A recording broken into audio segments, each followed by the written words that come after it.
One, two, three, three, two, one. What the heck is bothering me? One, two, three, three, two, one. What the heck is bothering me? One, two, three, three, two, one. What the heck is bothering me? One, two, three, three, two, one. What the heck is bothering me? Okay. It's we all be live. We all be live. Okay, I think it's on. Hey, sister, Ezra, how you doing? Finding you. I'm good. This stuff is weird. It be acting funny sometimes. I feel like 2020 whole year of Mercury retrograde. I beg your pardon? I think 2020 is like a whole year of Mercury retrograde. Oh yeah. Oh yeah, definitely. So how your weekend been going? Holiday weekend. Oh, it's been going fine. Yeah, I've enjoyed my 3 day weekend. Definitely. I It need went by, yeah.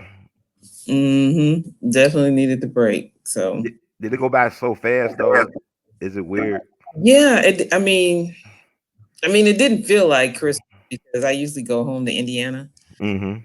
and go this year. So it kind of felt like any other day of the week, so to speak. But yeah, it did go kind of quick. It's kind of sad. I have to go back to work tomorrow. That's cool. Well, life goes on, but it's like, we almost through 2020. Right, exactly. Really don't know what to expect for 2021. I'm not in a rush actually. Right, right. Well, hey, I'm ready to. So we all be is honored to we're celebrating the Jimmy Lunsford Jamboree Festival online this year, virtual festival, 2020 Jimmy Lunsford Jamboree Festival. Like actually we doubled. Like normally it'll be like a whole week in the last like Mhm, October, but I would say, hey, let's go for 14 days in mhm. December, and hopefully things will be different next year for us. But it's an honor to have on really a day one supporter of a lot of things. We all be Sister Angela Green, attorney at law, attorney, all about the biz, about the music biz, helping people position themselves for millions. That's right. That's right. Exactly. So just tell us a little bit about who you are, Sister Angela Green. I know you've been on here before, but can you Uh, refresh the people's memory? right, right. So I'm an attorney by trade. Been practicing in the area of music entertainment law for probably over 20 years now. Wow. Built my law practice in real estate. So real estate, business, entertainment, music, film, that's kind of the areas that I've focused on. So I've kind of over the years, even though I have the position for Million Music Business Consulting Company, I've kind of geared a lot of my entertainment law experience towards the nonprofit on location Memphis. And so that's a nonprofit here in Memphis. For 17 years, they hosted one of the international film and music festivals. When I took it over in 2014, I started trying to kind of gear it towards an area here in the community that was needed. There were a lot of film festivals, some larger than us, that were doing quite well in that space. And so I started looking for another space that would be more beneficial to the community. And so that's when we developed the Memphis Music Bank program, which is essentially a platform for licensing music for TV, film, and visual media, kind of teaching the artists how to prepare their content and protect their content so that it can be licensed, and then actually going out and finding those licensing opportunities. And then we're also trying to develop that scoring skill because we know Mhm. film scoring is where a lot of the good money can be made, for artists. So we were, I thank God because we were kind of ahead of the game. We were, for 2 years prior to 2020, we were kind of touting the flag for mailbox money, learning how to license your music, finding alternative ways of generating income from your music. And then 2020 just basically put it in people's face as Right. why this is why you need to have other ways of generating income other than live performances or selling CDs. And so it was a difficult lesson for many on the music side of the industry, but it definitely brought it home. And then those who were already on the licensing side, they're very thankful, because many of them, those mailbox money checks were coming in, and that side Mhm. industry, the streaming platforms and all of those, they did quite well in 2020. They actually thrived more so than usual because of it, and they still needed content. So that music licensing still came into play. So But that, in a nutshell, that's pretty much, what we do over here. Yeah. Also, I want to promote something. I mean, you are really a true hidden gem, a treasure to behold. And just want to promote your YouTube page a little bit. Oh, okay, thanks. Position for Millions. Y'all need to check it out because you got a lot of great, advice. I mean, we say it's free, but it's not free. That's hard earned experience. 20 years plus of experience, hard knock, wisdom, and insight. And she got a lot of her videos that she talk about the industry available for y'all to watch. And what really caught my eye, I think it's one of the best videos that I seen on the review of Mom Rainey's Black Bottom. It should have went viral to me.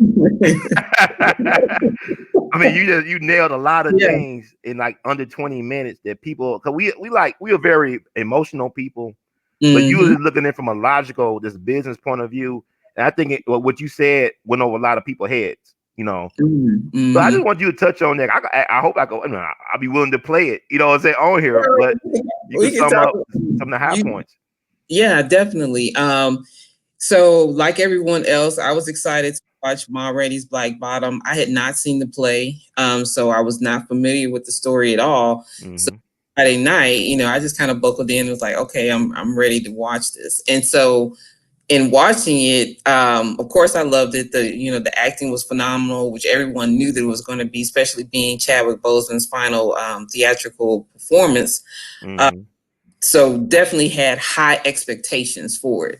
But when I really recognized what it was about, it just struck me as a class. You know what I'm saying? I was just every point all the way through it. I was just it was just jumping out at me the different aspects of both careers, both Levy and Ma Rainey, Mm-hmm. and um, the good and the bad, and it just kind of kind of visualized things that I had already spoken about on my YouTube channel about negotiating power, understanding your negotiating position, basically being able to build your career and creating your fan base and things of that nature. So it basically illustrated all of the things that that I've been talking about for 20 years or so. And that's the reason why I was like, this is a masterclass for anybody who's in the music industry starting out, who wants to learn about how to negotiate, learn about building their career. They can take a lot of tidbits, from this film if they really pay attention. You know what I'm saying? Oh Because yeah. you have to be kind of focused on that. So, but yeah, we can definitely chop it up because and then there are a lot of social issues that I didn't even get into the social side of it, but just for the business side, just from Ma Rainey herself and the fact that she created her career, the way she created her career, she did a grassroots effort in her career, so she didn't look to appeal to the masses. She looked to appeal to her community first, and she built her fan base around that. She built her economic base around that, and then therefore it gave her a level of independence from the broader community at large. So she was not. She was able to, I guess, insulate herself from some Mm-hmm. things that African Americans back then in the 20s had to endure, because she didn't have to ask for a job. She didn't have to work for anyone. She was not getting paid by the Caucasian community. She was getting paid through her people who loved her. And so that gave her a level of swag, a level of confidence, and a level of independence that she was then it gave her a foundation. Mm-hmm. As she grew larger and larger, and then of course the broader Caucasian community and the music industry as a whole started to kind of turn their eye and say, "Hey, this is a moneymaker, and we can blow this up a little bit further." When that knock came to her, she was able to really make sure she benefited from it, because she was in a position to call her own shots. She was in a position to make demands. And because she understood her negotiating power and negotiating position in the situation, Mm-hmm. was always able to, make the right decisions, make the right demands, and basically get exactly what she wanted because of it. And so on the flip side, which was so ironic, her Levy's character, he basically did the total opposite. He did not build a fan base. He did not build a career. He did, he positioned himself as an employee because he worked for her as his trumpet player. And so when he was brought to the table, and then he, and the movie didn't really, it didn't show how he began his communication with the music industry executives. However, in that communication, he was negotiating as well, but he didn't realize, he did not really understand his position or his negotiating position in talking with them. He thought talent was enough. I'm talented, I can play, I can write this music.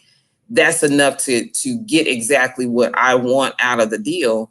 Not recognizing that is not always the case, because even though you have the talent and you can write the music and such, what you want out the deal, which is to basically do your own thing, may not necessarily be what the other person wants out of the situation. And I don't want to give any spoilers, so we have to do a spoiler alert, because if you want to really get into it, to kind of dig into what happened in the film, and it kind of gives some spoilers. No, go So ahead, do it. Go ahead, dig. They should have saw about now. It was Christmas. They okay, had like okay. fire stick and all that stuff. They had black folks. They had a chance. Just dig on into it. So Yeah, dig on into it. yeah, so essentially, when you looked at starting out with Maud, when you compared her relationship with the people, it was very confrontational, and it was very um it was very in your face, not nothing personal about it. This is what we're trying to do, that sort of thing. Whereas Levy was trying to be very amenable and very congenial, to them. So when it starts out, he had somehow started talking to the gentleman and had basically gotten the gentleman to agree to use his version of Ma Rainey's Black Bottom song on her album. Because his version was supposed to be the hip version, the new version, the version that will appeal to the young, the young community, and maybe the overall community as a whole, black and white. And so he basically had that conversation with the gentleman and had gotten him to agree to it. And so when it kind of starts out, he's basically telling the band members, as they're, preparing for this recording session, we're using my version. And so, the band leader was telling him, no, Ma is basically, she doesn't like that version. You're not going to use that version. And Levy was just so adamant of the fact that, nah, the man said we're using my version. He's going to basically straighten this out. This is what he said. This is what he told me. So this is what's going to happen.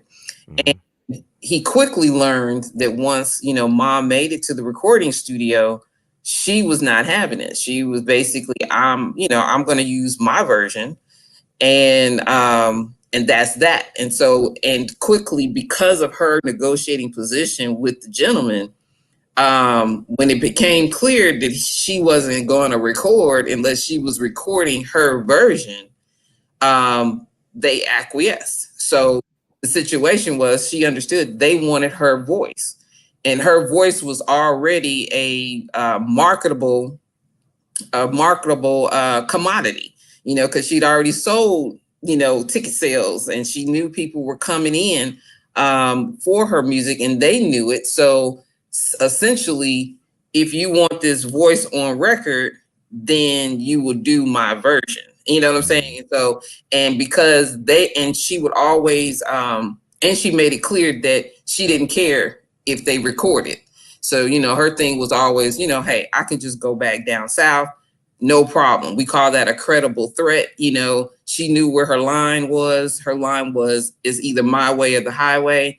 And she was willing to walk away from the deal if it was not her way. And so, recognizing her negotiating position, which was in the power position, she was able to force her version of the song onto her album. That's the first tip that I kind of recognized off of that. The second thing was her level of loyalty. everything really kind of boils back to her, positioning herself. And you know what, I just kind of want to get into this other subject because I can get into the legal side of it. It was that situation, negotiating position, creating your background, as far as your fan base and all. That's all the business side. But the one side of it that I've really didn't touch on, that we can probably just chop it up here. Oh yeah, go ahead. The fact that they could not, as the Black man and woman, could not come together. You know what I'm saying? Because she was the foundation, so she had basically created the system. She had the tour schedule, which means she knew the venue owners, which means she had the system in which she went through to create, to basically create her career the way it is. So now, the way it was. So now you have this young gentleman, Levy, who is he's young, he's Black, he's into the, what is new, what's up and coming. And because of her fears, I saw it, because of her fears, she did not embrace him and to recognize the greatness in him and to say, hey, if we pull together, I'm making money, but then I can turn around and help him make some money because I can shoot him through the system that I've already created, and therefore build him up, still making my money plus making money off of him, but still positioning him in a position of power, because that's what he wanted. He wanted to be like Ma. So that's the other thing, to be like Ma. But he did not respect her enough to actually go through her. You know what I'm saying? Humble himself to say, I see where she is. I want to be where she is. I love how she's able to talk to these industry executives the way she are and to enforce her will on them, but yet not humble enough to say, Ma, take me under your wing, teach me. You know what I'm saying? Teach me and follow her footsteps so that he can position himself. Instead, he decided to go his own route, which was to go straight. He put his faith in, instead of putting it in Ma, he put it into the Caucasian record executives. And that's where, even though he did not like them underneath, he really loathed them underneath, but he was taught through the situation with his childhood that he always thought that the Caucasian community, that's who was in charge. If it was a Caucasian man there, that's the one who was in charge. That's the one who was running things. And he could not recognize the power that lied within Ma Rainey. And that was one of the other things that really just kind of, struck me, because I was like, she could have, the two of them together could have been a powerhouse, because she dominated the first half of the blues, industry, and he could have come in and dominated the second, because, you see at the end of the movie, the songs that he wrote, the man took them.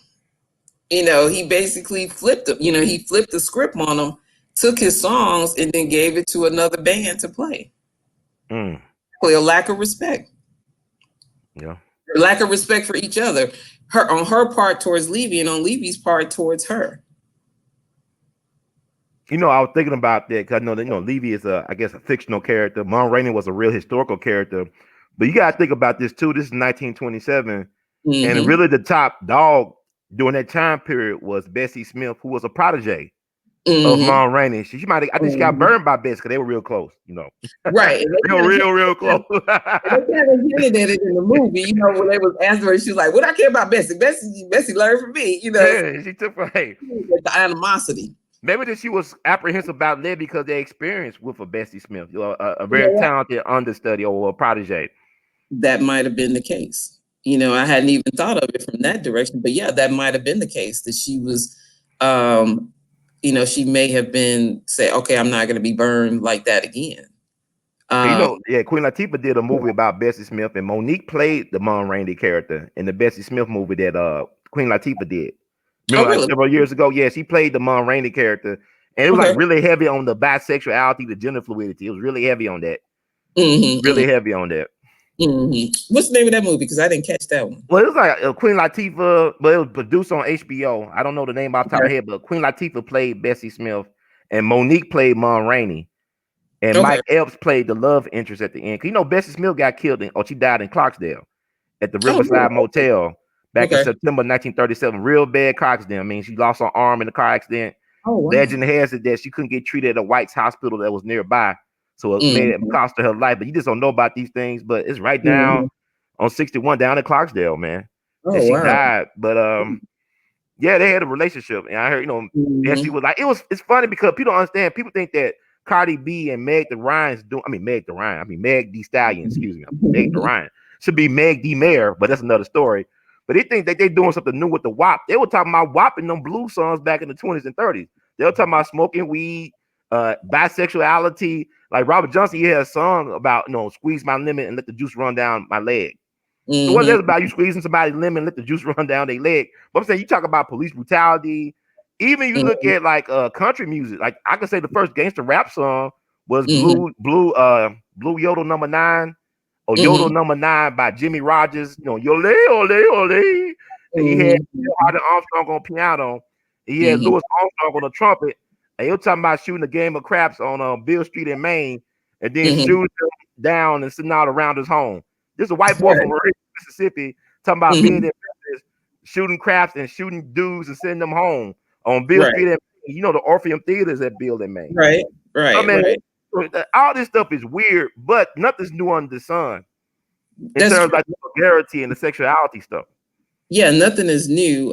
Except back then they knew how to illustrate what they're saying as opposed to just coming out and saying it. You know what I'm saying? They Mm-hmm. for and analogy and I guess it made it a little bit more palatable. You know what I'm Yeah, like saying? Jelly Roll and Handyman. Right, I need a handyman on my right, Jelly Roll. Yeah, you're right. right. So it's like you don't sometimes you don't have to make everything so crystal clear. You know what I'm saying? Still get what you're talking about or whatever. But yeah, you're right. Nothing is new under the sun. It all just kind of goes, just goes around, but it just seems like each generation gets a little bit more direct and more transparent in what it is they're trying to say and where it is they're trying to go. But you see over time that the music back then still stands today. I mean, Mm-hmm. that was created when you listen to the lyrics and the stories that were told, um, that's going to stand the test of time because those stories are universal and human stories that will recycle themselves over and over because everybody's always going to go through those different emotions and different situations and things. So I'm hoping people get back to that because we've kind of gotten away from that awesome storytelling, which is Mm-hmm. what music is supposed to be about. And that's what makes for a great song. Because if I can't listen to the lyrics, I mean, if the music is good, that'll be great for the moment. But once the music styles change, that song is no longer going to be, in the consciousness of the people. But if the story with the music is there and people recognize it, then it doesn't matter how the music changed. That song is always going to be timeless because of the story that it's conveying. Mm-hmm. My humble opinion on it. That's true, man. Like I was telling people all the time, like I like listening to. I talk about country music, but you look at like a Hank Williams Sr. and Mm-hmm. all those people. They learn from black people how to tell those stories. So Hank Williams Sr. His master teacher was a guy named Rufus T. Top Payne, who taught him how to play the guitar and sing the blues. He's hired by his mom. He Mm-hmm. died during the Great Depression, but Hank Williams died on New Year's Eve or New Year's Day at the age of 29. But he said it himself that the guy who taught him was this black dude named Rufus T. Top Payne. If you listen to Hank Williams sing, it sounds very black the way he put over a song or play the guitar. It's like a bluesy approach. But Mm-hmm. everything comes down to the ability to tell a story. Right. All Exactly. acting is great storytelling. Everything Mm-hmm. come down to art of storytelling. Exactly. The art of storytelling. I totally agree with that. Totally agree. So I mean, yeah. So there's so much. You get a chance to see Sylvia's Love by any chance on Amazon Not Prime? yet. Not yet. Oh I my God, gotta yeah. check that out. Good. Oh, it's great, man. I could use more of that type of stuff right now. I mean, to see Mom Mm-hmm. Rainey last weekend, Then to see that, I mean, that's like great black cinema. You don't need all this vulgarity and sex. It's all about promoting a healthy relationship between a black man and a black woman. Right. Like you said, in the MOOR Rainey, it was about the dysfunction, the toxicity Mm-hmm. of the relationship between the black man and black woman. But in this, it's like on the other side of it. It shows how Okay. you can have a healthy relationship between a black man and black woman. It's set in Mm-hmm. late 1950s, early 1960s, New York City jazz scene. I think I was born in the wrong time period. Cause I would love to go back to them jazz clubs, listen to some Right. John Coltrane and Thelonious Monk at the 5 Spot. I missed out on that, but Right. it was Right. great because the guy who produced it was Nnamdi, the former football player who's married to Kerry Washington, the former Okay. NFL great and a college Okay. standout at Cal. But I mean, he got a bright future ahead of him, I think. I mean, he's following their footsteps of the Jim Brown, Bernie Casey's, and Fred Williamson, but he's doing it from he's a legitimate leading man. Okay. And it was good to see that, like, they're not trying to promote some type of weird agenda to undermine black love. It's kind of like a Love Jones for this time, I would think. Oh, okay. I Yeah. ain't, I want to be honest, I didn't see Love Jones until last year. I'm late to the party. Well, I mean, long as you saw it. Yeah, that was a problem. I see why people love it though. Oh yeah, that was one of the best out there. Love Jones, Jason's lyric. I don't know. That's really what I was thinking about this today. That's a good one as well. So yeah, and then if you're talking about today, I haven't seen that one, but I did see The Photographer. I don't know if you've caught that I one. haven't seen that yet. I know you're talking about the That's a weird good girl one. from Insecure. She's kind of weird though. She's like a black version of Woody Allen for real. I mean, that's her idol, and she Yeah, act that's like not. so uncomfortable with herself. Well, she basically showed a different side of her acting capabilities. Also, she really excels. She stepped outside the comfort zone. Yeah, she was definitely a totally different character in this movie, and it was good. It showed a good story between a man and a woman as far as love, but then also showed between a daughter and a father, and a mother who's gone on and she's trying to, make right some of the things that she didn't do properly in her own life, not wanting her daughter to follow in her own footsteps. So it was a really good story. That was like a couple of weeks ago. I found that one. Okay, I'm gonna check it out just on your recommendation because I know with Insecure, my problem with her and Tiffany Haddish, they're not really foundational black people. It's like you making a character of black women. Sometimes I look at Oh, Insecure like it's like yeah. a caricature. Like if Tiffany Haddish, are you that really ghetto? Is that really you? Right. Like, cartoon. I mean, is that really who you are? Right, exactly. I see what Like, yeah, but they're not really fully like us. Like, my folks from here, you know what I'm saying? I can trace my lineage all the way back, all the way to the American Revolutionary War. These folks fresh off the boat base, they one generation removed from getting off the boat. Voluntarily so. So, but yeah, you like even that Amanda Seals character, she's not from here either. Amanda Seals They character. be on Insecure, like the light skin, high yellow broad. I've never seen Insecure. Oh, really? Wow. Okay. That's why. Okay. You saw the Photographer, so now you got to see Insecure to talk about. Know what I'm talking about when it comes to Instant Rage. Because I'm like, I've never seen. Because I mean, like goofy stuff. Like, damn, man. Like then it's a lot of weirdness going on right now because people are not really comfortable with themselves. People are really socially awkward, very introverted. Like, you try to talk to somebody in person, they on their phone texting you. Like, damn, I'm right here in front of you. Right. Look up, damn it. Look at me. Take a look over your shoulder, honey. Woo! I'm here. I'll be there. But everybody's afraid. They don't know how to communicate. The art of the small talk is dead. Oh, yeah. Yeah, I think it's just a construct of what has developed through social media and everything. I don't know if you've seen that what's it called? The Social Dilemma or whatever on Netflix. That documentary really highlighted a lot of that as far as almost like arrested development in social skills. Because you basically have lost the definition of friendship, because you got 5,000 friends. You know what I'm saying?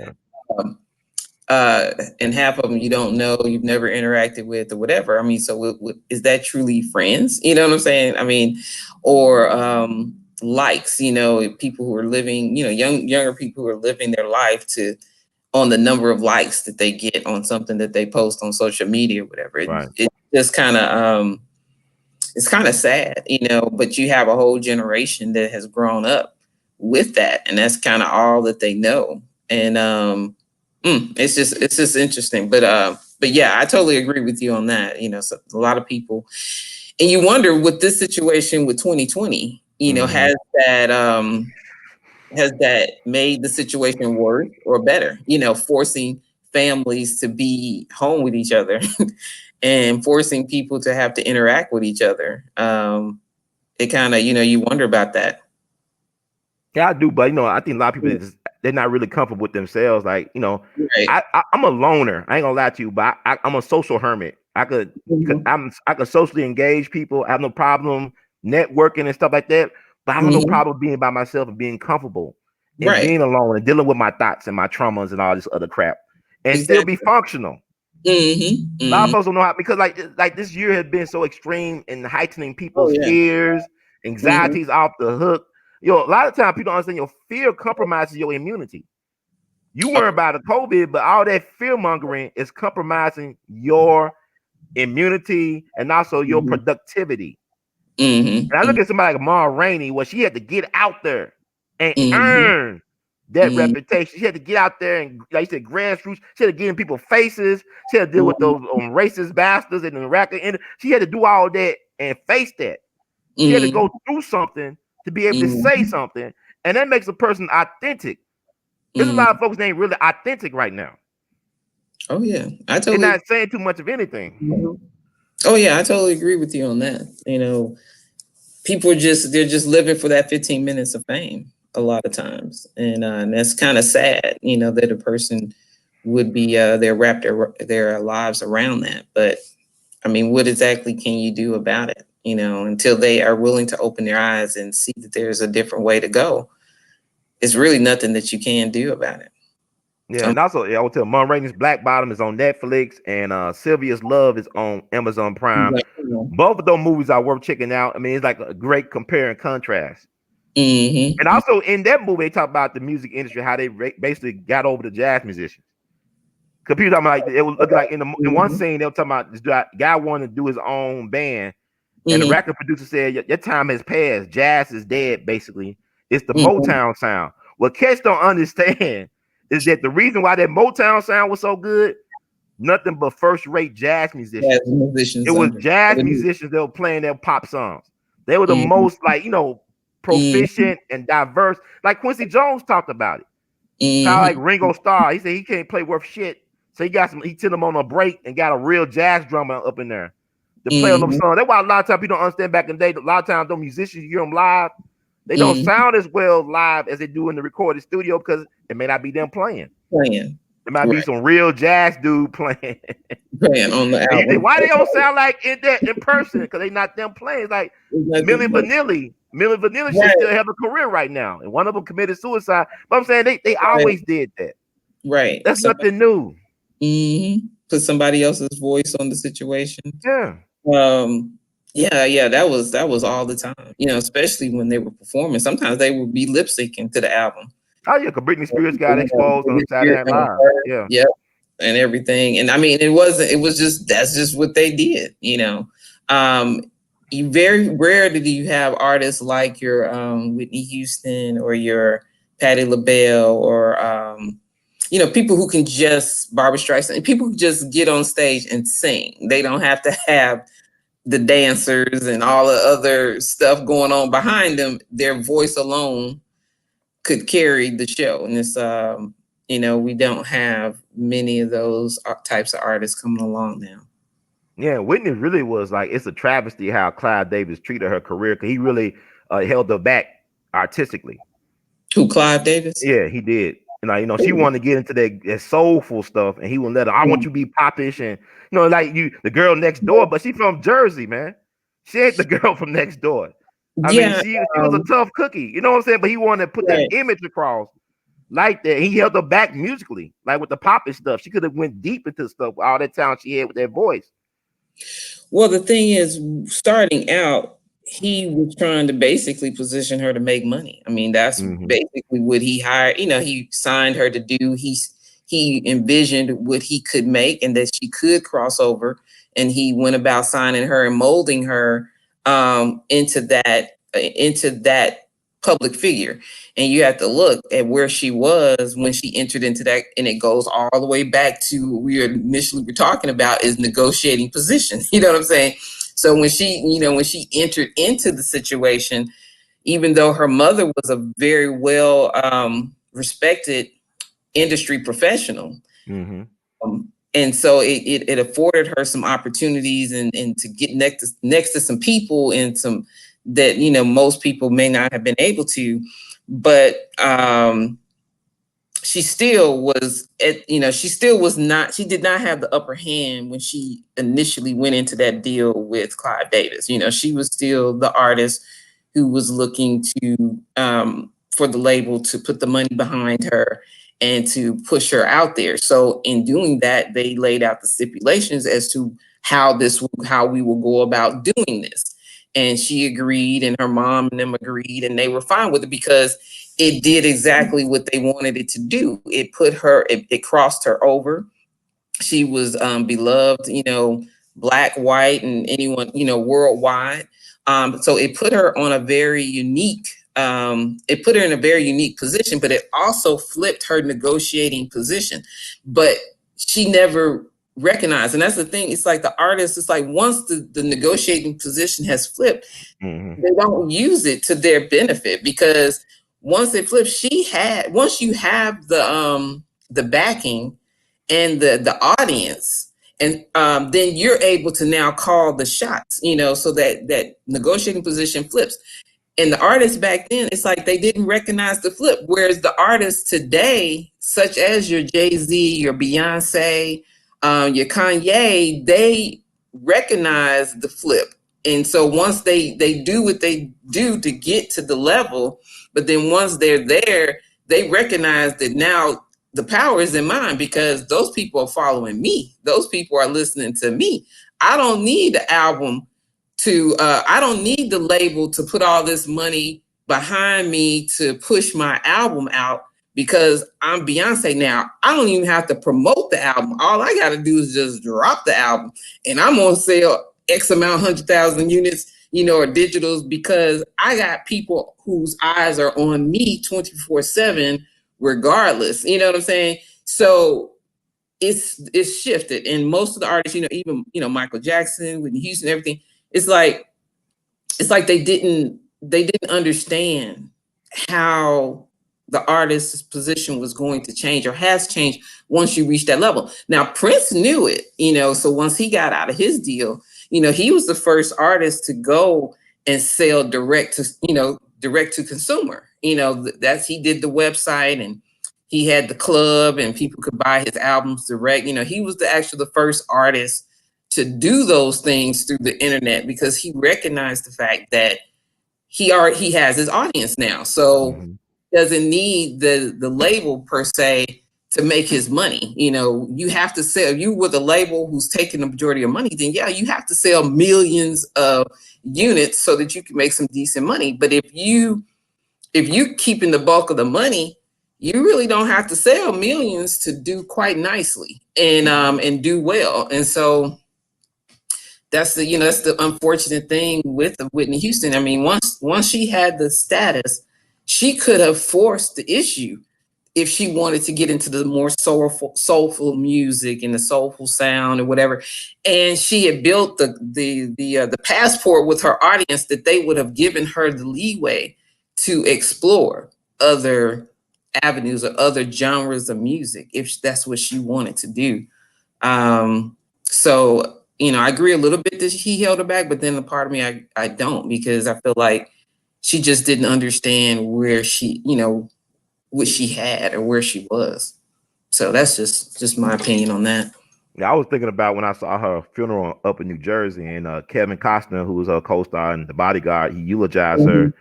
And there's a saying I'll be thinking about. It says, "The greater the artist, the greater the insecurities." And Mm-hmm. she was sound like a very, very insecure person. So she didn't really know her value or worth, like let's say Right. like a Rainey per se. She didn't Right. have the confidence because she didn't really know her Right. value. Even in her last days, it's like she didn't really know her value and what she Mm-hmm. brought to the table. Now with Michael Jackson, now with Prince, I would say this, and people got to think about this. Prince had Mm-hmm. all this unreleased music in a vault in his mansion. And you Mm-hmm. want us to believe he didn't have no will. He just got his publishing and masters, and a year later, on the anniversary, just about, they found him dead in the elevator in his home. And you want us to believe he didn't have no will. He get all that stuff with Warner Brothers, wrote slave on his face, and he didn't have no will to make sure that stuff would be, handled correctly after death. But also with Michael Jackson, he didn't live. See, Michael Jackson was a boss. He got punished for being a boss because it's Paul McCartney that said it's money in controlling publishing. And he outbidded Paul McCartney for the Beatles catalog. And Paul McCartney, they fell out over that. He probably was dead, and he was glad that Michael was dead, allegedly, probably, maybe. He outbidded Paul McCartney with Yoko Ono, John Lennon's widow. But Paul McCartney became a billionaire, right? But also Paul McCartney was screwed over by the guy who was Sam Cooke's business partner. Okay. The guy who took Sam Cooke's publishing, his family still control it to this day. But he screwed over the Beatles. He helped break up the Beatles. And he screwed over the Rolling Stones. So it's not just a black thing, it's just an artist thing where they manipulate artists. But Michael they killed Michael Jackson. I mean, they murdered him for his catalog. And you talk about, I remember Michael had that press conference in New York City with Al Sharpton. He said, Tommy Mottola's the devil. And Al Sharpton kind of walked away. I'm gonna screw on out here. But Tommy Mottola, he's the devil, he's the evil man. And Michael was speaking like truth to power. Because Tommy Mottola controlled the career of Mariah Carey. I remember when Mariah Carey came out. I mean, she was amazing, but she was controlled by Tommy Mottola. Oh yeah. Who is? I mean, it's a gangster business. I mean, music business is shady. It is. And it's a book that I read called Record Man. That if anyone who's interested in the industry, they ought to read that book, which it kind of goes to the heart. It basically talks about the different men, such as your Tommy Mottola, your Clive Davis, and several others, kind of give you that history, that background on their rise. But one of the things that that they spoke of was, and this was actually which kind of led me to write my little book that I wrote called Deal Makers and Litigators, Music Industry Gladiators is what it's called. It's about deal makers and litigators. But in that book, they talked about the fact that the music, the labels, they had deal makers. These were attorneys that didn't work for them, but they were attorneys that they knew, that they had a relationship with, and that they would, if they had an artist that they were trying to sign, they would always refer the artist to that attorney because that attorney would make the deal. That attorney basically knew the ins and the outs of what was going on and would not blow the deal up, so to speak. So, so they would always say, okay, why don't you use this attorney? So it gives you the appearance of no conflict of interest because, this attorney doesn't work for the label, they're their own label, whatever. But they had this relationship. They were called deal makers, and that's what they referred to them as, deal makers. And so I said, okay, I understand the value of a deal maker. And the fact that you need someone who, when you're making deals, you want to have a good relationship, you want to have a level of trust, you want to have a level of understanding and that sort of thing. However, whenever there was a fallout between the artist and the label, when they would go back to their attorney, a lot of times those attorneys didn't want to get involved with, with the situation because of the fact that they're deal makers. So, how am I going to now try to enforce my will on, and you would say that's a conflict of interest or whatever. And you know what? It very well may be, but it doesn't change the fact of what it is. You have deal makers, and deal makers need to be a certain way in order to be in a position to make the deal. And so in my book, I say, well, you know what? If you're going to be an artist, you're working in this industry, and you have to deal with deal makers in order to make the deal, then you need to have you a litigator in your back pocket as well. And a litigator is basically that person who's not connected with the industry, but does know how the industry works, who does not have a problem with suing somebody if that's what is needed to be done in order to enforce your rights on that contract. So you need to have two of those individuals in your back pocket. You have your deal maker, you let them do what they do and make that deal. But then if you have a problem with the deal that they made, then you pull out your litigator and you let your litigator go after the situation. So that's kind of what kind of made me really think through the situation, because you always have artists who say, they have their attorney, and they, they're fine with their attorney, but then if something happens, they go back to that attorney, and then they were like, that attorney wasn't good. They couldn't help me, or they couldn't, file the lawsuit, or they couldn't do this, that, and the third. And I'm like, that's because you're dealing with a deal maker attorney, not a litigator attorney. That deal maker trying to maintain relationships, because relationships is how they're able to make the deals for you. The relationships is how they're able to get in through the doors that other people can't get through. And you want them to maintain those relationships. So don't jeopardize that situation. But if you need be, then you have someone else who can go in and represent your rights on that end. So, but I got that concept from reading that book, because I noticed that they always talked about their deal makers. And I was like, that's kind of interesting. And it makes you question whether or not you want the record label to be referring you to your attorney. You may want to get definitely. The peace, because the deal maker is the peacemaker, and the litigator is the warrior or the soldier, right? It's time of peace and a time of war. It's a time and place for everything. But when you say that, I'm thinking about a couple of things. That Dave Chappelle stand up, we talked about boycotting, the Chappelle show, and how he had a lawyer he thought was representing his best interest. Like, Dave Chappelle ain't a stupid person. He come from a very educated and accomplished family, and even he got screwed over because the contract said something about using his name for perpetuity into the universe. What the hell that mean? And he asked the lawyer, was a good deal, and the lawyer trying to keep those relationships, I guess, the deal maker with these corporations, with these entities. Said, yeah, go ahead, sign it. And come to find out, he's not making any money off of that show, and he can't even use the name of the show for another project. He basically sold his name.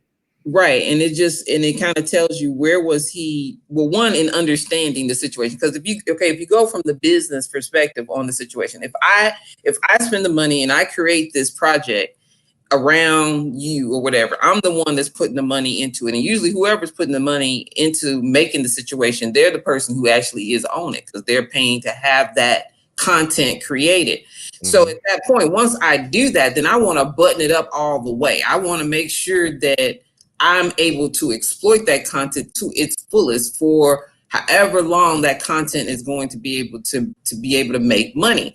So they constantly say, we have the right to use in perpetuity or whatever. We don't want the situation to ever stop. You know what I'm saying? Because just like the content was hot, then it goes cold, because Chappelle went out for 10 years. He was off the scene. Then he comes back. So guess what? Now the content is hot again. Well, I want to still be able to make, but I don't want to now, because after 10 years, then I have to go ahead and renegotiate the situation with you for your name and your likeness or whatever, so that I can get it on back out there, because it's hot again. It's about to make some more money. So that's the thing. But then as an artist, then you position yourself and say, okay, we're going to do that. You're going to do that. But guess what? I need to be able to get some money, some residuals. I need to stay in the mix. As long as you're making money, I'm making money, or whatever.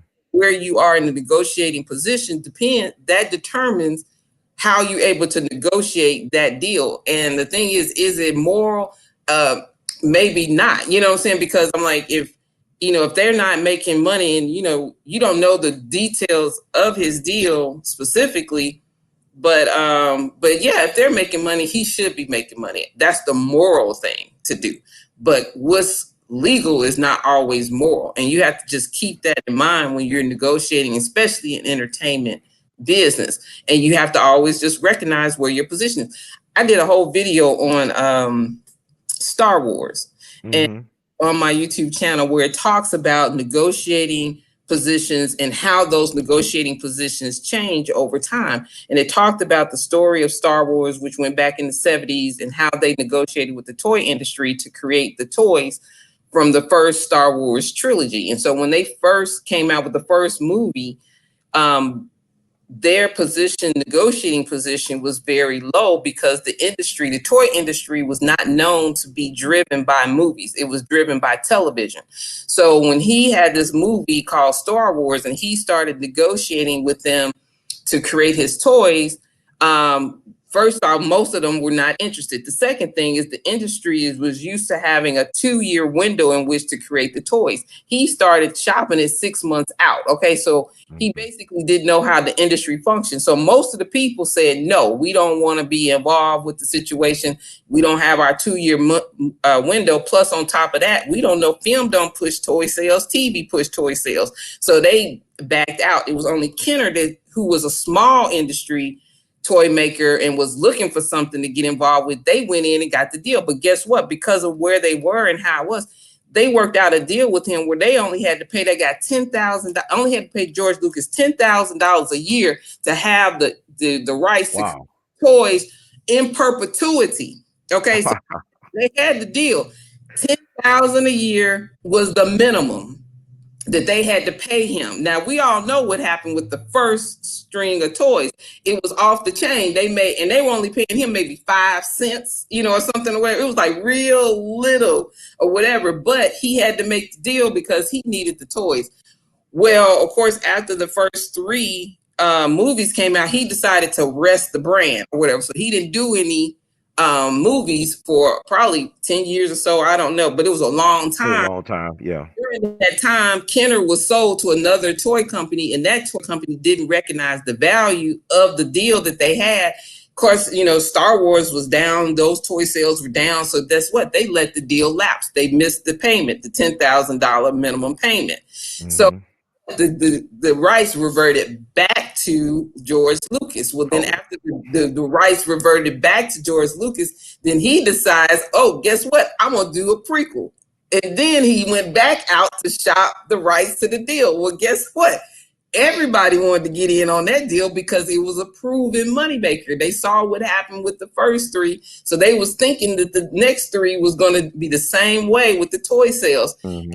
Kenner actually overbid it. You know what I'm saying? They actually did the work, they did a 180. So they actually did, his negotiating power has shifted, and the deal that he struck with them, they actually overpaid. And then of course everybody knows the toys didn't sell the same way the second go round with the prequels or whatever. But it's a clear illustration of how negotiating power is affected by time, circumstances, situations, and it changes as well depending on what's going on and the information that people have. That's a great story because George Lucas still was able to become a billionaire, right? Oh yeah. Yeah, and of course they sold the whole franchise to Disney for billions and I th- everything. I think you regret that move because the movies ain't the same. I haven't been looking. It's something about those first three, like trying Yeah, to remake Godfather. Just leave it alone. Just stick with right, those right. first three. Just leave it alone. I mean, I would have loved to see. I mean, it was always a 9 parts trilogy, series from what he's saying. He just did the first three was the most exciting, so he came out with those first. The second three was probably the least because it was setting everything up. But I would have loved to have seen his vision for the final three. Now, you heard about this? Somebody said Dwight Jones, Lucas' wife, was entitled to his earnings for 20 years after the first three movies. That's why he waited to make the prequel. Have you heard of Oh, that? really? I hadn't heard of that. That's interesting. If that's true. Dr. Dre should have been paying attention. What do you think about that deal with his wife? What do you think? Is that I hadn't fair? even I hadn't even really what's the details on it because I haven't really been It's following. a hot mess. He been with him for over, I guess, about 20 something years. But no, Mm-hmm. Dr. Dre, have all these. I mean, but she won a lot of money Mm-hmm. for being. I mean, she was with him for 20 something years, but he was already established though before they got together. But still, he made a lot of more money since that time. But I was thinking about what you're talking about with the toy thing. The fact Mm-hmm. that Death Row Records, their catalog is owned by Hasbro. Oh, really? Yeah, and Suge Knight was actually cheated out of Mm-hmm. the Masters by the court. They cheated him. Oh, really? Yeah, Okay. because it came out That later that he story. was cheated out of his Masters. So to Really? me, it should have just invalidated the whole sale. Then, if he was, because I mean, it's just funny how they do the things they do. It's not about the color of skin; it's the color of money, It's color money. and Yeah. also the color of character. Because it's not about ethics in business; it's about Mm-mm. trying to make that money by any means. By So there's any so means. many stories that you could talk about as it relates to this type of stuff. Oh yeah, definitely. And Alan Klein was the guy. Alan Klein was the dude that was Sam Cooke's business partner, stole his. No, his Mm-hmm. wife ended up selling his percentage after he died in his publishing to Alan Mm-hmm. Klein for about Okay. $100,000 back in the early '60s. So can Oh, you imagine how much that catalog generates yeah. now? Yeah. Oh, yeah. It's millions, Yeah, but millions. I want to ask you about this because been a trend lately. Like Bob Dylan sold his whole catalog, I think, for 300 million, and Lil Mm-hmm. Wayne sold a part of his catalog for 100 million. Mm-hmm. And a lot of musicians doing they selling their publishing or whatever to this company. I forgot the name of the company. Y'all can Google this up. Take a look. It's all online. But what are your thoughts about selling your intellectual property? Like Bob Dylan sold it for 300 million. Was that a smart play? Well, whether or not it's a smart play is depends on what he's trying to get out of the situation. You know what I'm saying? So things like that. It's not for me or anyone to determine whether it was good or bad or smart or stupid, because all of that is relative to the person who's making the deal. So depending on what it is that he's trying to do or to get out of the situation, which is obviously he wants the cash as in exchange for the headache of exploiting it. You know what I'm saying? Because I mean, you have to. There's a whole system that goes, or there's a part of trying to exploit that content, Mm-hmm. doing, issuing those licenses and tracking those licenses and defending those licenses and all this other stuff. I mean, it's a whole business of surrounding that. And if you don't want the headache of it, or whatever, so maybe you think, here, I'll sell this, get 300 million, and then I'll do some other things or whatever. Maybe that's smart. But then if you want to have a legacy, you want it to stay in your family, you want your family to be the ones to, then your goal will be like, no, I don't want to sell it. That's not a good deal for me, because I'm interested in generational legacy, and my family, from generations to come, them being in the position to reap the benefits, to make the money, and to control the content. So I don't know what's pushing them to make these deals, or, moving them in this direction, as far as why. But I wouldn't necessarily say it's bad or it's stupid. I just, I don't know what it is, what their agenda is in making them. Yeah, he sold his entire song catalog to Universal Music Group. That Bob Dylan. Mhm. So headline, but also let's get back to Michael Jackson. I mean, people don't understand. Michael Jackson he knew his value. That's why they Mhm. killed him because he wanted to buy Marvel. Oh, Stan Lee talked about that. Imagine Michael Jackson controlling the Marvel universe, the Avenger movies, and all that stuff. DreamWorks stole their logo from Michael Jackson's Neverland Ranch logo.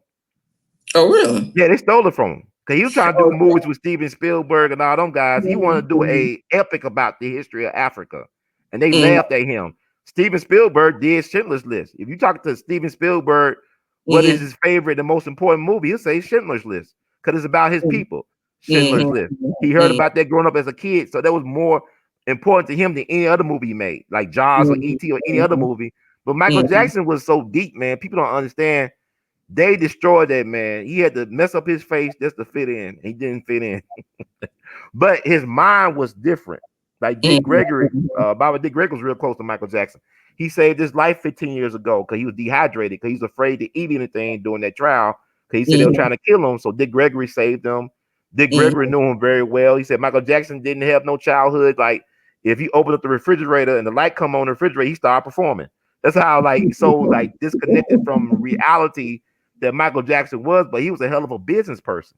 Right. You look at like even December, the month of December, on Christmas Day, James Brown, they say he was murdered now on Christmas Day Oh, 14 years ago. His son-in-law really? got killed. He wanted to brought it up, and next thing you know, son-in-law got killed in his driveway in Atlanta.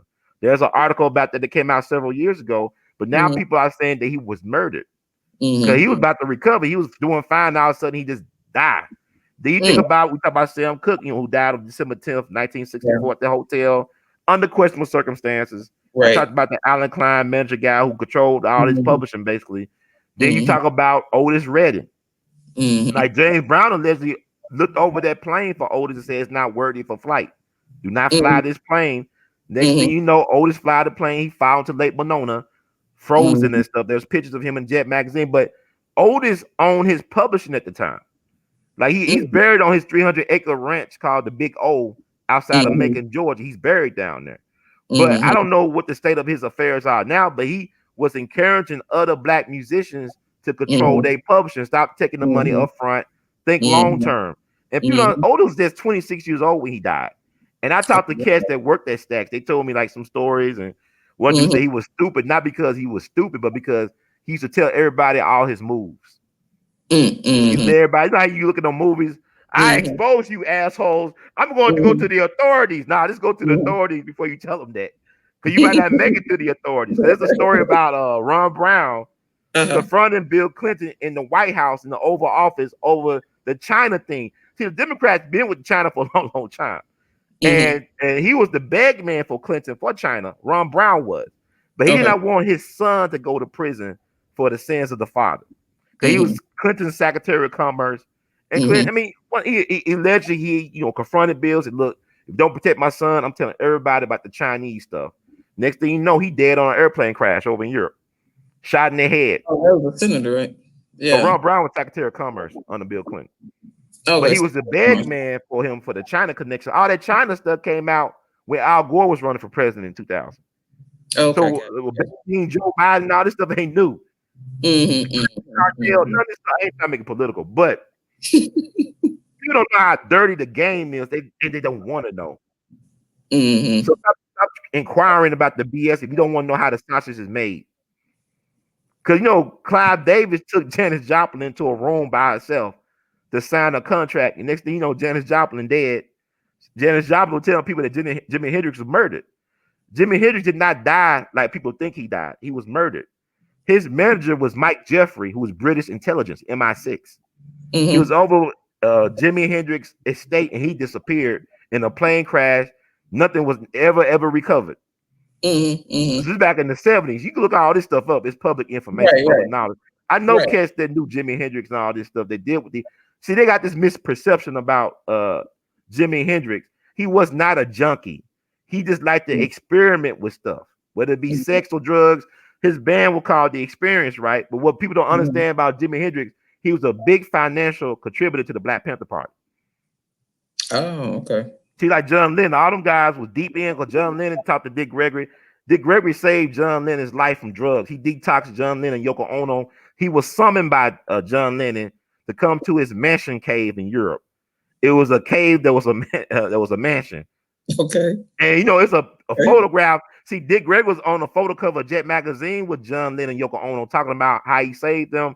Mm-hmm. John Lennon wrote the song "Imagine" because he was inspired by a prayer book that Dick Gregory gave him. And he talked about, hey, the inspiration for the song Imagine was Dick Gregory giving this prayer book. Mm-hmm. But he also told Dick Gregory that they were sent over here to America to get the young people hooked on drugs through music. Like you look at the song Lucy in the Sky with Diamonds, it's about LSD. Mm-hmm. Hey Jude is about heroin.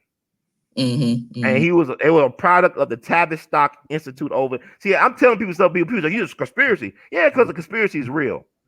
They are a product of the Tavistock Institute, which is like part of the MK Ultra thing, mind control. All media is mind control and programming. All this stuff with the news and the movies, predictive programming is conditions us Mm-hmm. to believe and manifest a certain type of reality. So Dick was told this by John Lennon. See, you're trying to change the song because he was against war.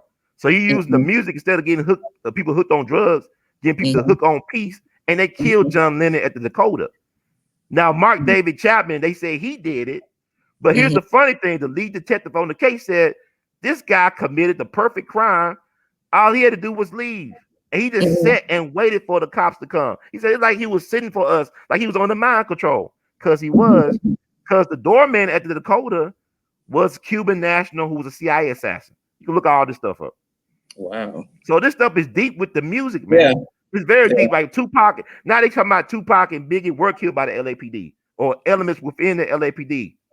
See, Really? it's not being broadcast.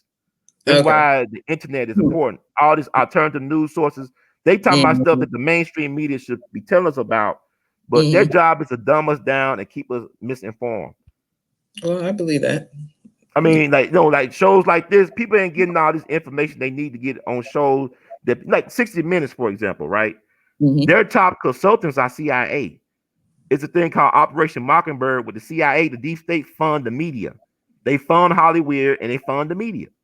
I remember Mm-hmm. several years ago, like it was yesterday, that a top journalist on 60 Minutes, he was killed in a weird car accident, like some Born Identity stuff, like a fiery crash. I can look that up. I don't have time to be trying to spoon feed everybody all this crap. Let's look this up. See, 60 Minutes newsman killed in car accident. It's like something from a Born Identity or from a Tom Clancy novel. So Probably CIA. So my question is though, Mm-hmm. Once you uncovered all of this information and you see it and you're looking at it and you believe that it's true, then my thing is, so what are you going to do about it, or how are you going to function now? Because the thing is if the system is there, and let's just, for the sake of argument, just say, okay, it's all true, then what is it that you believe that people need to do in order to combat it? If you don't want, should people try to seek out alternative news outlets so that they're getting both sides of the story, so that they can critically think and decide for themselves what it is that they choose to believe in, or what it is that they choose not to? Is it, should you still just press upon individuals to keep their publishing, to maintain and control their publishing, and not get in bed with individuals who may take them to a certain level? I mean, is there, and the question is, if you're trying to go to that level of a Jay-Z, of a Michael Jackson, or whatever, is there any way you can get there without getting in bed with the devil, so to speak? You know what I'm saying? It's And a system. then if that's the case, then if that's the case and it, then at that point, have you chosen to be a part of that system? Because you can always choose not to be a part of that system. You know what I'm saying? So, it's good to be aware and to know about all of this stuff. But at some point in time, you're going to have to figure out, as an artist or anyone else, how do you plan to function within the constraints of, what's going on? Yeah, you got to make a choice to want to know, is red pill, blue pill. Let's get to the purple pill. I now have a purple pill reality. Like, look at both sides and be able to navigate it, and don't let it suck you in. Let it suck you in, but know that it's real. You know what I'm saying? But I'm just saying, it's just good for me. I rather know than not to know, and I accept the burden of knowing, and it's of only existence to know. to deal with this stuff is a heavy. I don't think a lot of people say they woke. You're not really woke, because to me, to be woke is to know the anniversaries of this and that. I know all these anniversaries in my head. Like, God, Jesus. Like, these dead folks be talking to me. Tell our story, brother Ron. Tell the story, man. Tell our story. I'm like, Jesus Christ, why me, God? Like, for example, December 25th is the birthday of also Eric Monty. Now, a lot of people don't know who Eric Monty is, but really, he's the father of the Black family TV sitcom. Norman Lear destroyed this man. He came up. He did the movie Cooley High. It's based on his life. The movie Cooley High is based on his life. He came up with the idea for the Jeffersons, all these Black TV sitcoms, Good Times. That was his idea based on him growing up in Cabrini Green projects in Chicago. He's the one that advocated for a father to be in a home, because Norman Lear didn't want no father in the home. Norman Lear's almost 100 years old. He ain't 100. But no, Eric Monty been struggling because he tried to take on Hollywood to protect the image of the Black family. He could not find hardly any lawyer, a deal maker, or litigator. He could not find any litigator to take him on. He even approached Jesse Jackson. He approached the NAACP. He said, look, they're trying to destroy the Black family through TV. They're trying to destroy the Black family through TV, and people didn't take him seriously. They didn't want to help him. Finally, he had made a deal. He found a lawyer, which was not probably working in his interest. Got $1 million settlement, and Bates was blackballed. Okay, he financed a play that didn't do so well. Ended up getting on Skid Row, getting on drugs, had all type of health problems and ailments. Had several strokes, and the brother's still around, from my understanding. And I actually interviewed him several years ago. It's on my We All Be TV channel. It's kind of hard to understand him a little bit, but I can understand. He had so many strokes. It's amazing that he was still alive at that point. I think he was moved back to Chicago at that point. But Eric Monty, who was born on Christmas Day, nobody talks about. He's the real father of the Black TV sitcom, and also the idea for the Cosby Show. They took it from him. They never got credit for it. Oh, really? Okay. Yeah, because he worked with the original Lionel, developed these Black TV shows. You know what I'm saying? But that's a brother that try to take on the system and try to do right by Black folks, but we don't honor the people that fight for us. We really don't. Well, you're probably absolutely correct about that. But I think based on where we are today, we're in a position now where we have the education, the resources, and the money where many people who were trying to fight within the system to create those positive images on television, whatever, we can now do this outside the system with the advent of YouTube and other social media platforms, and go direct to the consumer with those stories and with that content, if we're willing to do the work, which is to create the system. Sort of going back to Ma Rainey, do the work, market it to your people, and create that fan base, that foundation for yourself, and build up from there, and allow, and be willing to allow that to be enough. But if you're constantly forcing yourself or trying to force yourself into a system that doesn't want you, or definitely is going to make it difficult for you to function, then that's where you basically create insanity for yourself. It's once you decide to let that go and to say, I don't need to be, or nor want to be, nor will strive to be a part of that system, and I'm going to create something because I believe it's needed. These images are needed, and I'm going to put it out here this way, direct to consumer. If that's what truly the universe and the people need, then they will gravitate to it.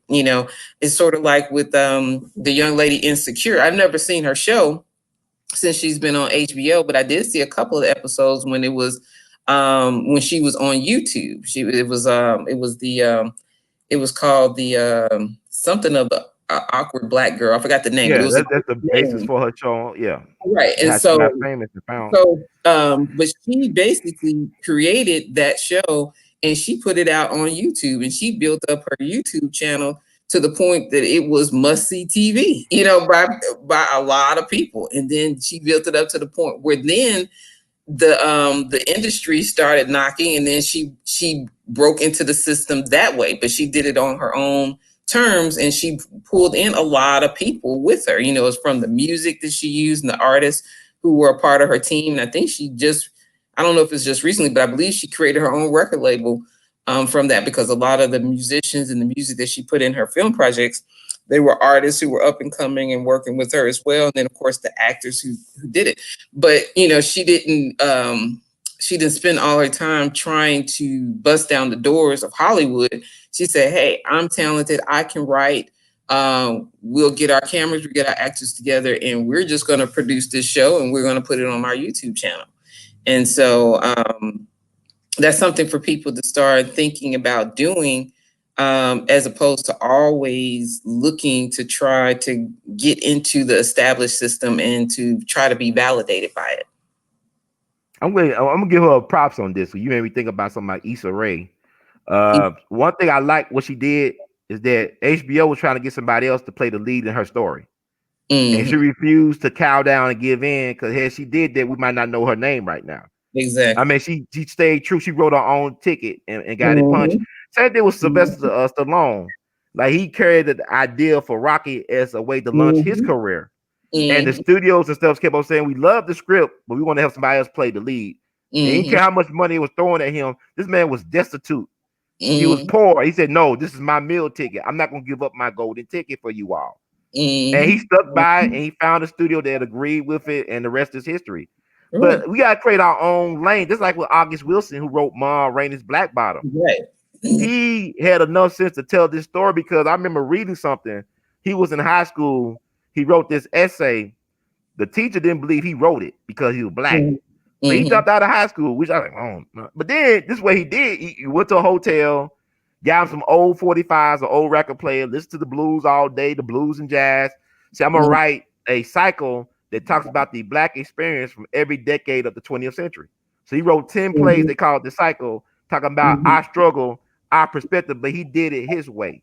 He Mm-hmm. paid the cost to be the boss, to be to Mm-hmm. practice self-determination.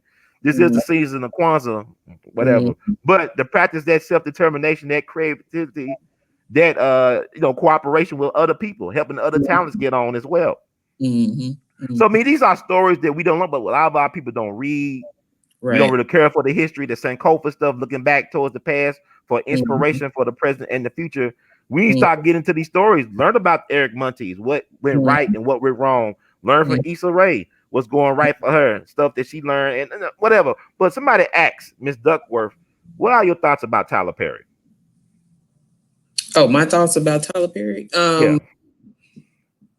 Um, I mean, I've always enjoyed Tyler Perry. I'm just be honest with you, but looking at the greater, when you look at the end game with Tyler Perry, it brings it, into focus what it was he was trying to do. And I don't think people recognize what he was doing initially, but Mm-hmm. he basically did a Ma Rainey. He created his own. He created an art form that spoke to his own, and then he built his foundation on his own, and there Mm-hmm. gave him the leverage and the negotiating power when he decided to go to Hollywood. He came into Hollywood as a boss, and he was able to create those, extraordinary deals. From the UPN, I think he did that deal. He did a deal for 100 episodes from the beginning, because usually 100, once you hit 100 episodes, that's when you open the door for syndication. So a lot of times, so that's considered a milestone in the world of television. So a lot of times when you get your TV show, they may order 10 one season, two season, whatever, and then you get 100 episodes and it's like, oh great, whatever. Mm-hmm. And he did his deal for was it the Browns or no, it wasn't the Browns. I forgot the first TV show he did a deal, but it was for 100 episodes off the Wham, and which was Mm-hmm. unheard of. And so then, and you just see how he's built his career and his empire over the times. He's basically maintained control of the ownership of his content and everything, so that it always kept him in the negotiating power. And then also he worked the system because he knew for the system, they value your opening weekend. So he would always try to make sure that his films were number one that opening weekend. Now, regardless, they probably dropped off by weekend 2, 3, 4, but he made sure that every weekend they opened up at number one. And then also, too, he kept his costs down so that you had the ROI, the return on investment was always very good as far as, those who invested in the Tyler Perry film. And that's partly because of the fact that he owned his own studio and he basically can control those costs. Now, some people may have some issues with him on the other end as far as, how he pays his actors, how he pays his writers. A lot of what he does is outside of the union. So that's a whole nother conversation. And people can go back and forth on that. But as far as how he structured his career and what he ultimately did at the end of the day, I can't do anything but tip my hat to it, because it was awesome, and it put him in a position where, right now he's, black owned movie studio. I mean, the largest, I think, in the country down there in Georgia, and I mean, that's little Hollywood right there in Atlanta, and partly because of what he built down there. And also, there's another person who made his own ticket. He punched He his made own his, way.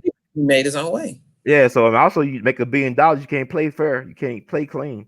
You got to do some dirt, I think, to make a billion. And he's a multi-billionaire, right? We'll just say, questionable decisions, because that, again, a lot of people do have issues pertaining to, the fact that he used non-union workers and he writes all his scripts, so somebody had an issue because he writes all his scripts. Then, people do question, his storytelling, technique and all this other stuff. But, at the end of the day, people were like, are people still buying it? People Yeah.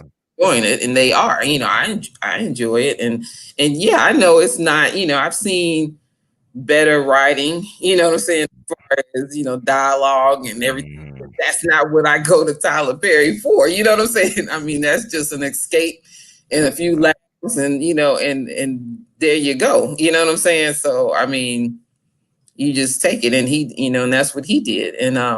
And I appreciate the fact too, even when he was having a situation with Spike Lee, um when he got ready to name those studios, he still honored Spike Lee. He recognized the value and the importance of what Spike Lee did for the film industry, and he gave him that honor, regardless. And so, I have to respect that as well.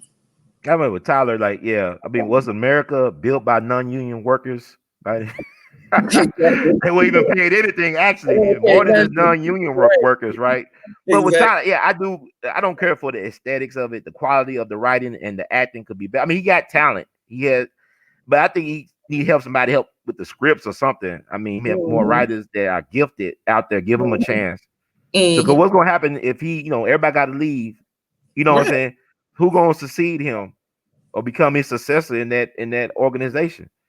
Right. Right. Well, maybe he's going to groom his son. So he does Yeah, well, have his son, hair. yeah, it sounds like a little baby though. He's like what, 5 years old, Yeah, 4 years old? 5 or 6 years old, something like Well, that. he got a Yeah. long way to go, but sometimes your kids disappoint you in that area.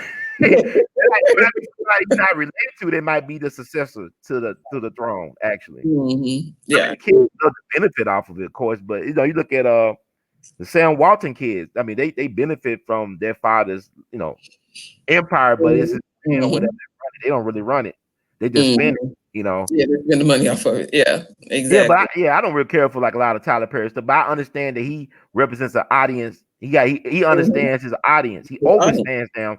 Because I was a Mhm. gopher for them when they came down here back in February of this year. We didn't know what's going to happen with the rest of the year, right?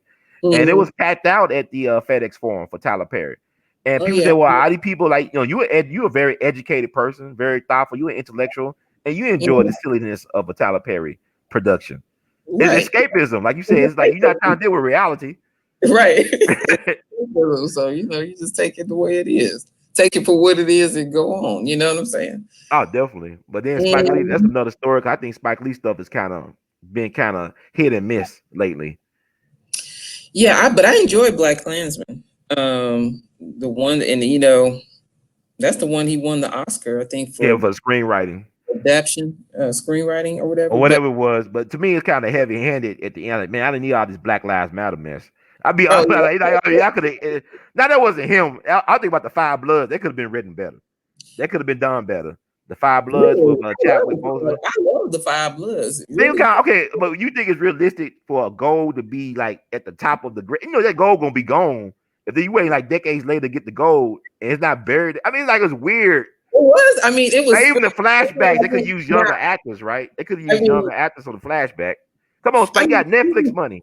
it was somewhat. I mean, at least it wasn't still in the box. You know what I'm saying? They had it like spread out because I'm like, you wouldn't think over the And why would decades. you wait so long to try to retrieve it though? I mean, hell, the Vietnam War was over in the 70s, right? And you come back in the 2000s. I mean, come back in present day, Right, they're right. gonna still be there, shallow, buried, and all. That's kind of weird. Yeah, but I didn't even think that deep on all of that. Yeah, I was thinking too much on that. Like, dang, Yeah, Spike. I And then the know. Black Lives Matter message, like, please, you so heavy handed with it.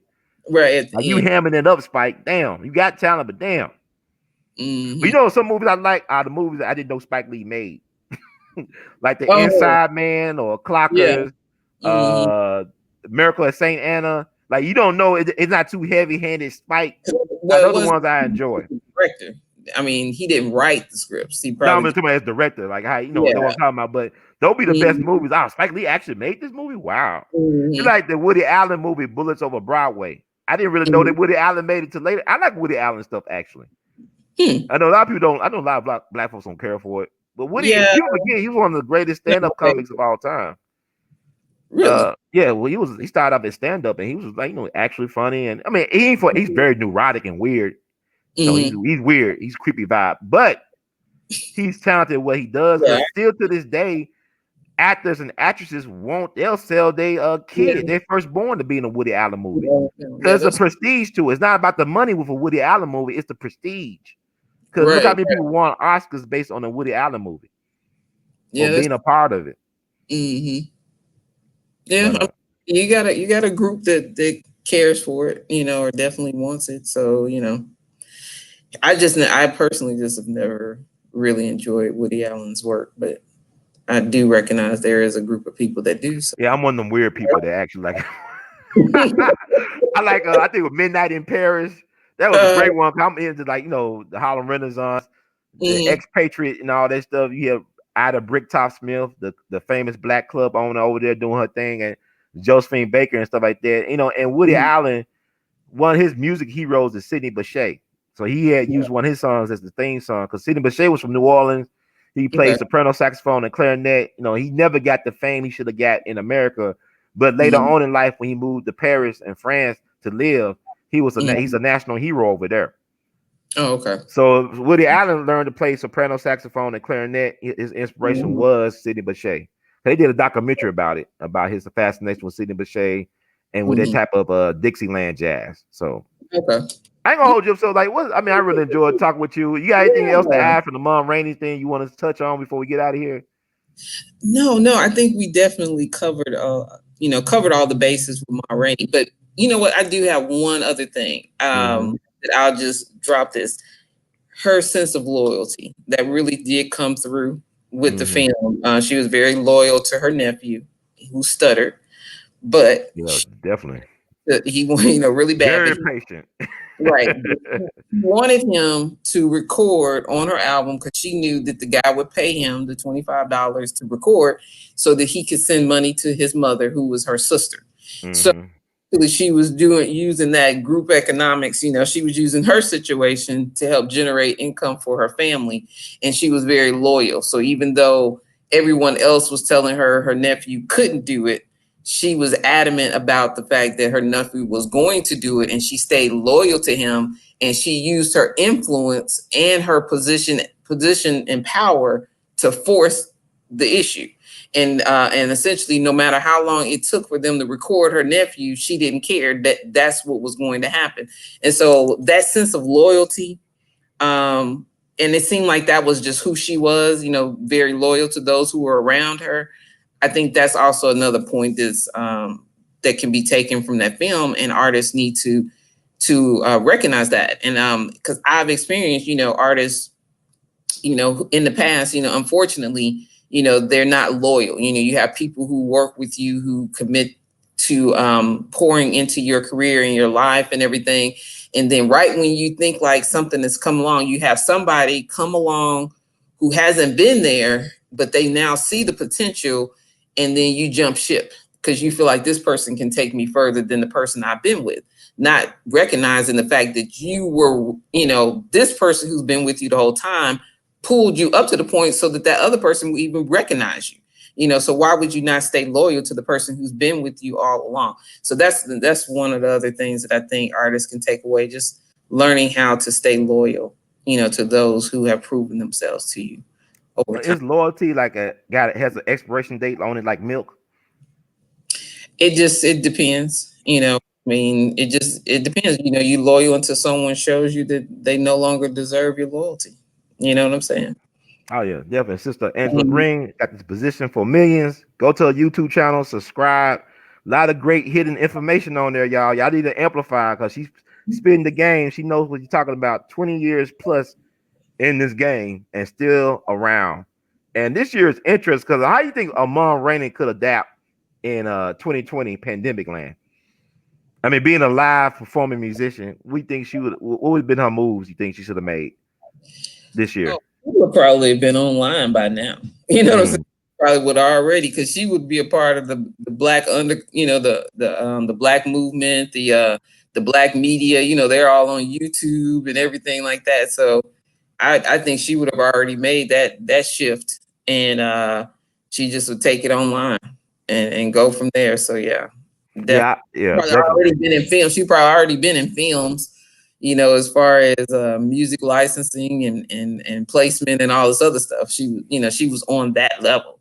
So yeah, she would have been all right, or she may have already saved her money where she could say, okay, I'm retired. 2020 is making me retire, but guess what? I got money in the bank. I'm good. I'll just stay on in the house and stay quarantined. Yep. I'm rich. I'm rich. I'm rich. Right. Never should have gave y'all money. But Exactly. best way to reach you, Sister Angela, Well, attorney at law. yeah. At law. I'm on Facebook. I'm on Twitter. Positionmenow.com is our website. You can also reach me through there. Yeah. I'm definitely accessible. So feel free. You are very much accessible. It's always good to have you on. Thank you for participating in this, Jimmy Yeah. Lunsford Jamboree Festival. All the information you provided us, because Jimmy Lunsford would definitely been because he was a master promoter of radio. Because Jimmy Mm-hmm. Lunsford knew the power of radio to promote. Even when he was a teacher at Manassas High School, when he was doing local gigs and dances in Memphis, he would use the radio to promote. Even when he Mm-hmm. came to the Cotton Club, he became the number one band for Black people by utilizing the radio broadcast from the Cotton Club. And he died the year before WDIA came on the scene. The Oh, mm-hmm. first black radio program format in the country. That started in Memphis back in 1948. BB Mm-hmm. King was a DJ at Mm-hmm. WDIA, among Mm-hmm. others. So thank you so much, Sister Angela Green, Thank you Esquire. for having me. In I the words, appreciate huh? it. I said thank you for having me. Yeah, it's an honor. I could talk to you all day actually, but I put Bill somebody else's show right now, but I don't know what's going on. But in the All right. words of Duke Ellington, we love you madly. You keep on producing and pushing. Thank you, Ron. I certainly will. Yeah, thank you. We'll see you in 2021. All right. And y'all check it out on Facebook. Position Me Now. I put it up there for you all. Go get it. Sign up. A lot of great information. Check out on YouTube as well. And let me just read this disclaimer. Like perpetuity. Okay. Disclaimer: the views expressed by hosts and guests on the We All Be TV platform are not the official views, opinions, beliefs, or perspectives of We All Be News or the We All Be Group Incorporated. We All Be News is an organization that thoroughly believes in supplementing the information narrative that is usually supplied by the corporate news entities with those viewpoints and expressions which may be marginalized or ignored for a plethora of reasons. We are about informing the general public on alternative perspectives as it relates to news and information and letting the general public be the ultimate judge in deciding on how to use said information. Informed citizens are responsible citizens. Thank you for your support. And that does it for this edition. And we'll see y'all next time. And remember, we love you madly. Y'all keep on producing and pushing.